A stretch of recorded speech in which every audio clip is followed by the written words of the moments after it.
Hello pharma student, कैसे हैं आप सब? बढ़िया, मजे में। जैसे आप लोग को पता है, हम लोग पढ़ रहे हैं डी फार्मा सेकंड ईयर का फार्माकोलॉजी हमने चैप्टर नंबर स्टार्ट किया था पिछली क्लास में। आज के क्लास में हम देखेंगे इसका जो सेकंड पार्ट हमने छोड़ दिया था, various route of drug administration के बारे में। बिना किसी देरी के चलिए अपने लेक्चर की तरफ चलते हैं। ठीक, various route of drug administration. देखिए, रूट ऑफ ड्रग एडमिनिस्ट्रेशन आप सबको पता होगा, दवा किस माध्यम से हमारी अपनी बॉडी में इंटर करते हैं, किस माध्यम से लेते हैं, उसी को बोलते हैं route of administration of drug.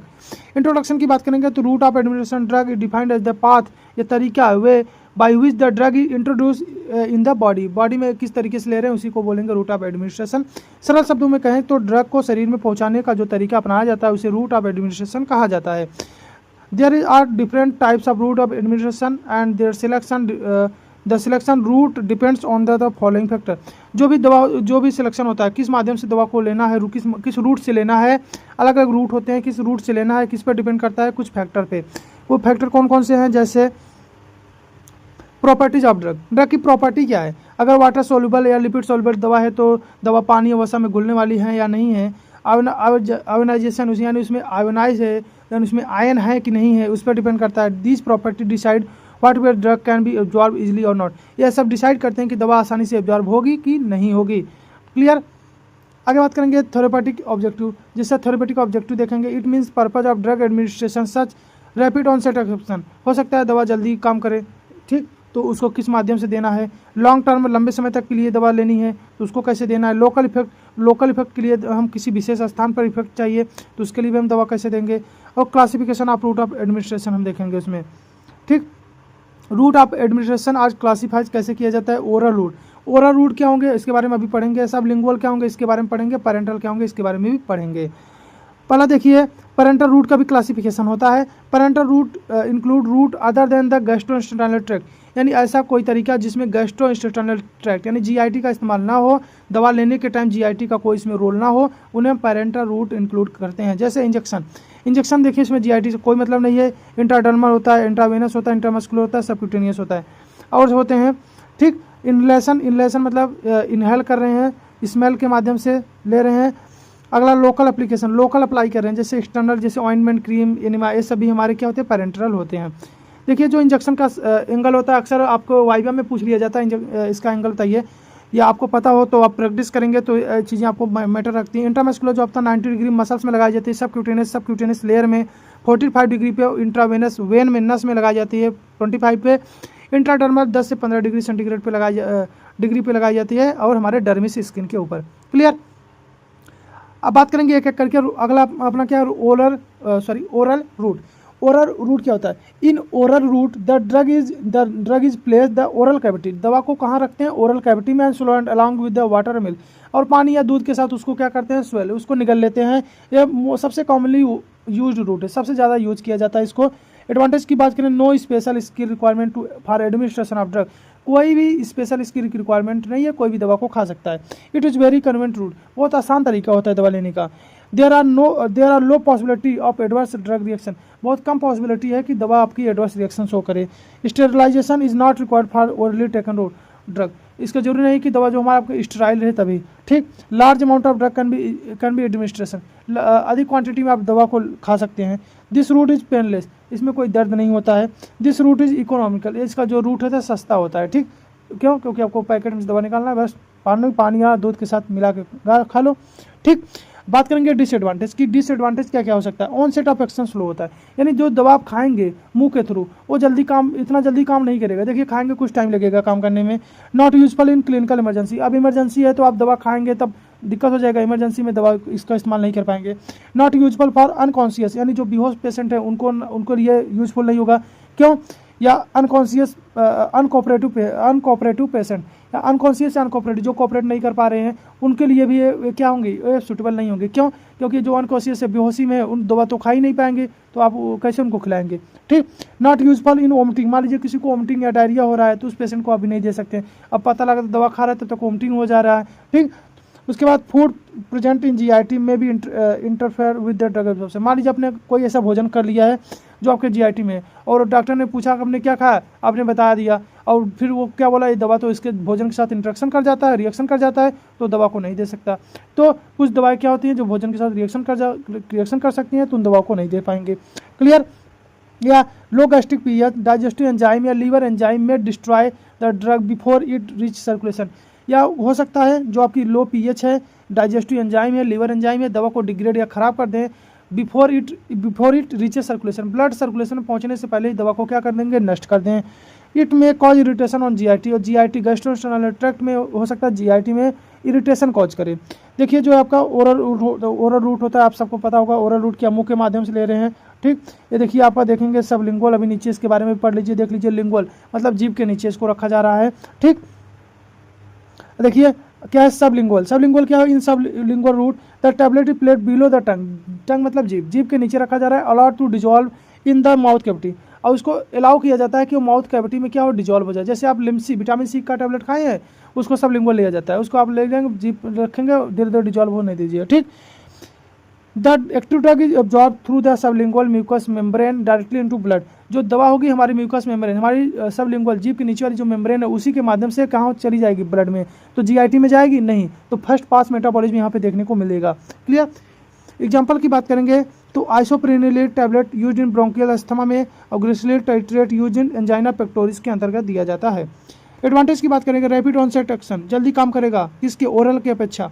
Digression of drug does not occurs in stomach, stomach में नहीं डिग्रेड होगा, क्यों, क्योंकि स्टमच में तो जा ही नहीं रहा है दवा, कहाँ, हमारे म्यूकस मेम्ब्रेन से ब्लड में हो जा रहा है। Inactivation of drug in liver is avoided, liver में दवा इनएक्टिवेट हो जाएगा, ऐसा कोई कंडीशन बन ही नहीं रहा है, क्यों, क्योंकि दवा हमारे लीवर में जाएगा नहीं। Drug can be administered easily, दवा को आसानी से लिया जा सकता है। दिस रूट इज पेनलेस, दवा लेने में कोई भी दर्द नहीं होने वाला है। नो स्पेशल स्किल रिक्वायर्ड, कोई स्पेशल स्किल की जरूरत नहीं है। It is very convenient route, बहुत आसान तरीका है दवा लेने का। डिसएडवांटेज क्या क्या हो सकता है, नॉट सुटेबल लार्ज डोज और फ्रिक्वेंट डोज, अब बहुत अधिक क्वांटिटी में आप डोज नहीं ले सकते और जल्दी जल्दी बार बार आप डोज नहीं ले सकते हैं ऐसा। सम ड्रग में कॉज इरिटेशन, कुछ ड्रग जो म्यूकस मेम्ब्रेन को इरिटेशन कॉज कर सकते हैं। Drug with high molecular weight can not be absorb, अब जिसका मॉलिकुलर वेट बहुत अधिक है वो क्या होंगे, एब्जॉर्ब नहीं होंगे, तो उनको आप नहीं ले सकते हैं, जैसा कि इंसुलिन। अनप्लीजेंट या डिसमिटेंट irritant drugs can not be administered, मान लीजिए किसी का टेस्ट बहुत खराब है, कड़वा टेस्ट है, तो ऐसे ड्रग को आप हम नहीं ले सकते, क्यों, क्योंकि टेस्ट खराब लगेगा तो आप कैसे इरिटेट हो जाएंगे, दिक्कत होगा, नहीं लेंगे। क्लियर। अगला जो अपना रूट होने वाला है पेरेंटल रूट, पेरेंटल रूट देखेंगे। Parental route defined the route administration other than the GIT, GIT को छोड़कर जो दूसरे तरीके उनको पेरेंटल रूट में अंतर्गत देखेंगे। एडवांटेज की बात करेंगे तो रैपिड ऑनसेट, ये भी जल्दी काम करेगा हमारे सबलिंगुअल की तरह। Drug that irritate GIT can be given, drug that irritate GIT can be given, irritate कर सकता है जीआईटी कैन बी गिवन, मतलब जीआईटी में दवा नहीं जाएगी, ठीक। Useful in vomiting and diarrhoea, किसी को वोमिटिंग हो रहा है, डायरिया हो रहा है, तभी इसको दे सकते हैं। यूजफुल अनकॉन्शियस, कोई अनकॉन्शियस बेहोशी वाला पेशेंट है उसको भी दे सकते हैं।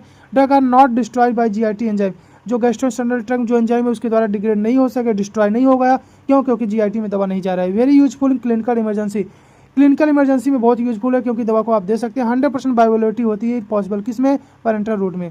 Drug which are poorly absorb from GIT can be administered, ऐसी दवा जो कि जीआईटी में पुअरली एब्जॉर्ब, जो जीआईटी में जाने के बाद बहुत कम अमाउंट में हमारे ब्लड सर्कुलेशन में पहुंच पाती हैं, उन दवाओं को हम इसके माध्यम से, पेरेंटल रूट के माध्यम से दे सकते हैं।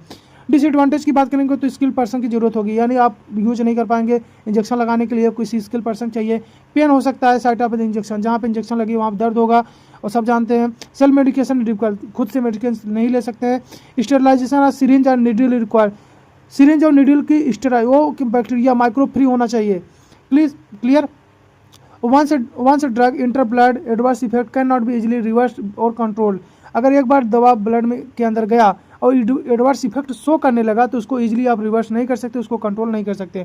इंट्राडर्मल रूट हो सकता है, यानी डर्मिस की स्किन के नीचे। Intradermal root drug injected into dermis layer of skin के नीचे दे सकते हैं। ओनली स्मॉल क्वांटिटी में आप ड्रग को वहाँ पे दे सकते हैं। इंजेक्शन हो सकता है, यानी दर्दफुल, वहाँ पे पेन होगा। क्लियर।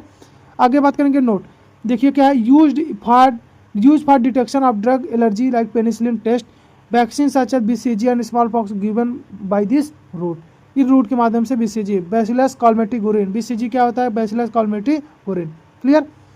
इंट्रामस्कुलर रूट क्या होगा, इसी में है, पेरेंटल रूट में ही है। Intramuscular route the drug administration easily directly into muscular tissue, ऊपर भी हमने बात कर लिया। Advantage mild irritant drug suspension, oral injectable drug can be given, drug form deport muscle tissue and release slowly given prolong duration of action, लंबे समय तक ये क्या करेगा, काम करेगा और हमारे मसल्स में इसको इंजेक्ट किया जाता है। डिसएडवांटेज की बात करेंगे, तो स्टेरिलाइजेशन, सिरिंज और निडल की जरूरत पड़ेगी, मतलब जो हमारा सिरिंज और निडल हो स्टेराइल, उसमें कोई बैक्टीरिया माइक्रोब हो, स्किल्ड पर्सन की जरूरत है, कोई skilled person staff nurse staff लगाएं। सम ड्रग में कॉज पेन और इरिटेशन, दवा क्या होंगी, दर्द और इरिटेशन कॉज कर सकती है। More than 10 ml volume registered by M, यानी करें 10 ml से ज़्यादा किसी को IM इंजेक्शन नहीं दे सकते, इंट्रामस्कुलर के द्वारा 10 ml से ज़्यादा किसी को हम इंजेक्शन नहीं दे सकते। एब्जॉर्प्शन ऑफ ड्रग, ड्रग का एब्जॉर्प्शन देखिए, absorption of drug define is the movement of drug from the site of administration, जिस साइड पे आप उसको एडमिनिस्टर कर रहे हैं वहाँ से लेकर ब्लड सर्कुलेशन में पहुँच जाए, उसी को बोलते हैं एब्जॉर्प्शन ऑफ ड्रग। सरल शब्दों में ड्रग शरीर में देने के बाद ब्लड तक पहुँचने की प्रोसेस को एब्जॉर्प्शन कहा जाता है। टाइप्स ऑफ एब्जॉर्प्शन देखेंगे, अलग अलग टाइप के होते हैं, जैसे passive diffusion, filtrated, endocytosis, facilitated and active, एक एक करके देंगे। पैसिव डिफ्यूजन क्या होता है सबको पता होगा। In this absorption the drug moves from higher concentration to lower concentration, in the process allergy की आवश्यकता नहीं होती है। Most drug are absorb by this method, जो अधिक से अधिक मात्रा में जो ड्रग होते हैं इसी पैसिव डिफ्यूजन के माध्यम से होते हैं।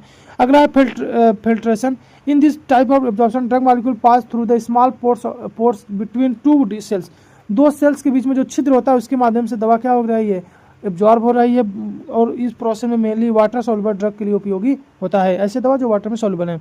अगला endocytosis, in this type absorption the cell membrane engulf the drug molecule, जो सेल मेम्ब्रेन होगा दवा को इनगल्फ कर लेगा, खा लेगा, and taken its side in the cell, और उसको सेल के अंदर ले लेगा। दिस मेथड लार्ज मॉलिक्यूल के लिए उपयोगी होता है। अगला फैसिलिटेटेड डिफ्यूजन, इन दिस में कैरियर प्रोटीन होते हैं जिसकी मदद से दवा क्या होगी, हमारे जो सेल हो उस सेल के अंदर पहुंच जाएगी अपने हायर कंसंट्रेशन से लोअर कंसंट्रेशन की तरफ। Clear. In process of energy की रिक्वायर्ड नहीं होती, इसमें क्या होते हैं, इसमें कैरियर प्रोटीन होते हैं। अगला जो पढ़ेंगे active protein, active transport, in this type of absorption carrier molecule combined with the drug and transport it across the membrane, इस प्रोसेस में एटीपी की रिक्वायर्ड होती है और इसमें कंसंट्रेशन ग्रेडियंट अगेंस्ट भी जा सकता है, मतलब अपने लोअर कंसंट्रेशन से हायर कंसंट्रेशन की तरफ जा सकता है। देखिए ये आपका क्या है, facilitated diffusion, higher concentration lower, ये आपका सिंपल डिफ्यूजन, फैसिलिटेटेड डिफ्यूजन। और अगर दवा इस माध्यम से इधर चला जाए और यहाँ पे कोई एक एटीपी की ज़रूरत, एनर्जी की ज़रूरत पड़े, जिसे बोलेंगे active diffusion. Clear. Factors affecting the absorption of drug, ऐसे कौन कौन से फैक्टर हैं जो ड्रग की एब्जॉर्प्शन को अफेक्ट कर सकते हैं। पहला फिजिकल स्टेट ऑफ ड्रग, फिर दवा की फिजिकल स्टेट क्या है, यानी liquid drug are absorb better than solid medicine. अब सब जानते हैं लिक्विड जल्दी एब्जॉर्ब हो जाएगा, सॉलिड धीरे होगा, इसलिए लिक्विड फॉर्म जल्दी डिजॉल्व हो जाते हैं। पार्टिकल का साइज, छोटे पार्टिकल साइज होंगे जल्दी एब्जॉर्ब होंगे, बड़े साइज होंगे तो स्लो होंगे। Small particle size drug absorb more easily and rapidly, large particle absorb slow, जो लार्ज पार्टिकल होंगे स्लो होंगे। सरफेस एरिया ज़्यादा होगा तो एब्जॉर्ब जल्दी हो जाएंगे। Large surface area provide greater absorption and intestine absorption ज़्यादा हो जाएगी। Physical and mental state of patient, अगर फिजिकल मेंटल स्टेट उसकी अच्छी है तो दवा जल्दी एब्जॉर्ब हो जाएगी। एबनॉर्मल फिजियोलॉजिकल कंडीशन जैसे इन्फेक्शन है, फीवर है, इमोशनल अपसेट है, ड्रग एब्जॉर्प्शन को अफेक्ट कर देती हैं, यानी दवा को जल्दी एब्जॉर्ब नहीं करवा पाती। फंक्शनल कंडीशन ऑफ जीआईटी, दवा जो आपकी जो जीआईटी गैस्ट्रोइंटेस्टाइनल जो ट्रैक्ट की जो फंक्शनल कंडीशन है उसके बेसिस पे increase peristaltic movement, GIT decrease the absorption of drug. अगर peristaltic movement of GIT increase है तो जो भी एब्जॉर्प्शन ऑफ ड्रग होगा क्या होगा, कम हो जाएगा, क्योंकि ड्रग को एब्जॉर्ब होने में कम समय मिलेगा। Clear. PH of drug, acidic drug rapidly absorb in stomach, जो एसिडिक ड्रग होंगे वो स्टमच में जल्दी एब्जॉर्ब हो जाएंगे, जबकि बेसिक ड्रग किस में एब्जॉर्ब होंगे, इंटेस्टाइन के अंदर। क्यों, क्योंकि स्टमच की जो पीएच होती है एसिडिक होती है, इंटेस्टाइन की क्या होती है, क्षारी होती है। Presence of food and other substance, अगर कोई भोजन है अदर सब्सटेंस है तो उसके साथ ड्रग अफेक्ट हो जाएगा, यानी कह रहे हैं presence of food in GIT reduce absorption of drug, जो एब्जॉर्प्शन ऑफ ड्रग है उसको रिड्यूस कर देंगे, because drug direct content to GIT wall से नहीं हो पाता। जो दवा है हमारे गैस्ट्रोइंटेस्टाइनल ट्रैक्ट के वाल से कंटेक्ट नहीं हो पाएगा, वो भोजन के कांटेक्ट मिलेगा, जिससे उसका एब्जॉर्प्शन स्लो हो जाएगा। जैसे vitamin C increase the absorption of the drug. Clear. अगला है बायो अवेलेबिलिटी। बायो अवेलेबिलिटी क्या होगी, इसके बारे में हम पढ़ेंगे अपने नेक्स्ट लेक्चर में। तब तक के लिए आप पढ़ते रहिए, जैसा हमने बताया था हम एक एक टॉपिक को पढ़ेंगे। ये आपको अगर various route of drug administration अगर आपको समझ में आ गया हो, ड्रग एब्जॉर्प्शन अगर आपको समझ में आ गया हो तो हमको बताइएगा। अगले लेक्चर से हम पढ़ेंगे बायो अवेलेबिलिटी। क्लियर? तब तक के लिए आप पढ़ते रहिए। अगर चैनल को सब्सक्राइब नहीं किए, चैनल को सब्सक्राइब करके अपने दोस्तों के साथ जरूर शेयर कर देंगे। ठीक है, बाय बाय।